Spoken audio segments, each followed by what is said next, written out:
Comme je suis fille d'artiste, mes parents ont essayé de m'éviter cette galère en me disant « ma fille ne soit pas artiste ». Et j'ai fait des études de stylisme, mais j'étais une très mauvaise styliste parce qu'il faut être rapide, il faut travailler en groupe. Et moi, je suis lente et j'aime être seule pour travailler. Du coup, j'ai décidé d'arrêter et tenter la sculpture. J'adore depuis toujours les natures mortes. Alors, j'ai pris les objets qu'il y avait dans les natures mortes, les fruits, les légumes, les fleurs. Et puis, j'ai commencé à les modeler. Et petit à petit, c'est devenu mes personnages. Je les réunis et j'essaye de les faire dialoguer souvent.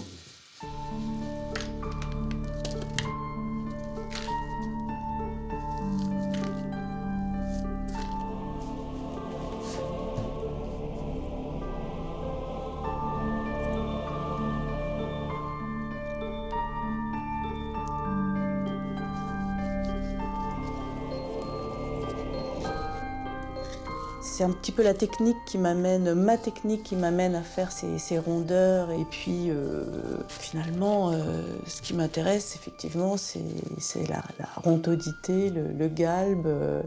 Évidemment, un peu des allusions au corps quand même, puisque je ne fais pas d'être humain, mais mes légumes sont quand même un petit peu humains.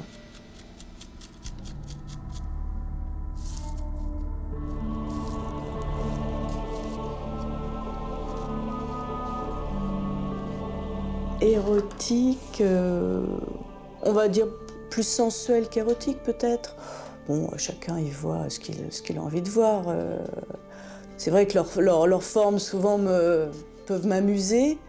J'essaye souvent de créer une rencontre, donc qui dit rencontre dit peut-être relation, affection, amour.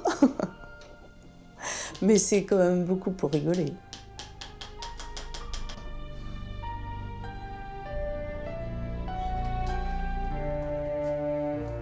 Quand je monte une poire, elle vient jamais de la même manière.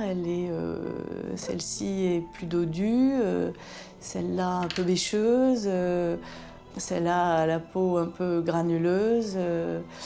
Elles ont des tailles différentes. J'augmente beaucoup leur taille. Elles ont absolument leur personnalité et leur caractère.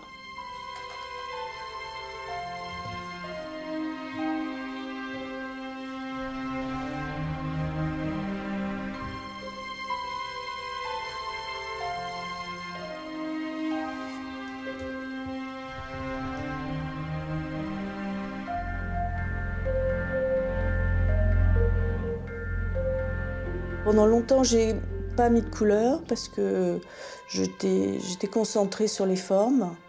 Et puis maintenant que je les maîtrise mieux, enfin que c'est vraiment devenu mon petit monde, je tente enfin la couleur, mais ça arrive après toute une réflexion plutôt sur la forme, qui est la chose la plus importante pour moi. Je me suis aussi lassée de ce merveilleux naturel de la terre, le beige, l'ocre, le rosé. Mais je fais attention toujours à garder la matière et à créer souvent un bicolore. Je me sens absolument pas douce. Et pourtant, je fais un travail apparemment apaisé, serein, chose que je suis pas vraiment. Donc ça m'étonne toujours.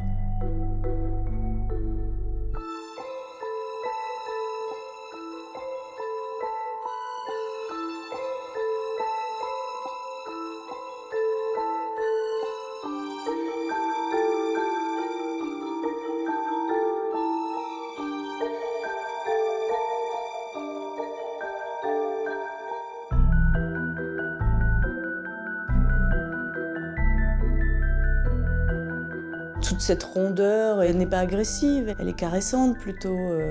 Alors peut-être aussi que je travaille la terre en la caressant beaucoup et c'est donc doux, tendre. Et souvent je m'étonne de pas exprimer plus d'anxiété pourtant, parce que je suis aussi quelqu'un d'extrêmement anxieux. Alors en fait je fais ce travail pour m'apaiser moi-même. Voilà, j'ai trouvé.